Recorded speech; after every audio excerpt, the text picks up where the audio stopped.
പാലക്കാട്ടെ പ്രിയപ്പെട്ടവർ നൽകിയ വലിയ ഭൂരിപക്ഷത്തിൻ്റെ ആനുകൂല്യത്തിൽ നമ്മൾ MLA ഓഫീസ് ഇതുവരെ പഴയ MLAയുടെ ഓഫീസുമായി ബന്ധപ്പെട്ടിട്ടായിരുന്നു പ്രവർത്തനങ്ങൾ നടന്നുകൊണ്ടിരുന്നത്.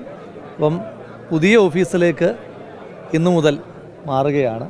അപ്പോൾ ഇതുവരെ തന്നിട്ടുള്ള എല്ലാ പിന്തുണയും ഇനിയുള്ള കാലവും അതേപടി അതിനേക്കാൾ ഒരു പടി കൂടി കടന്ന് ഉണ്ടാകണമെന്ന് വളരെ സ്നേഹത്തോടു കൂടി അഭ്യർത്ഥിക്കുകയാണ്.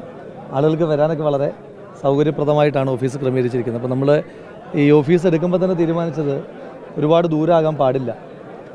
ഒരു സാധാരണക്കാരന് MLA ഓഫീസിൽ വന്നൊരു കാര്യം നടത്തണമെങ്കിൽ ഓട്ടോ കാശോ അല്ലെങ്കിൽ ഒരു ടാക്സി ചാർജോ മുടക്കേണ്ടി വരുന്നത്, ബസ് വന്നിറങ്ങി വരാൻ പറ്റുന്ന ദൂരത്തായിരിക്കണം എന്നുള്ളൊരു താല്പര്യം കൂടി ഉണ്ടായിരുന്നു. അങ്ങനൊരു സ്ഥലം എന്തായാലും ഭാഗ്യവശാൽ ഒത്തുകിട്ടി. അങ്ങനെ മണപ്പുള്ളിക്കാവിനടുത്ത് ദുർഗാനഗർ സെക്കൻഡ് സ്ട്രീറ്റിൽ നമ്മുടെ പുതിയ ഓഫീസിൻ്റെ പ്രവർത്തനം ആരംഭിക്കുകയാണ്. എല്ലാ പ്രിയപ്പെട്ടവരുടെയും പിന്തുണ ഉണ്ടാകണം. കക്ഷി രാഷ്ട്രീയ ചിന്തകൾക്കതീതമായി പാലക്കാടിൻ്റെ പൊതുവായ എല്ലാ ആവശ്യങ്ങൾക്കുമുള്ള ഏത് സമയത്തും തുറന്ന് പ്രവർത്തിക്കുന്ന 24 മണിക്കൂറും പ്രവർത്തിക്കുന്ന ഒരു ഓഫീസായിരിക്കും ഇവിടെ ഉണ്ടാവുക.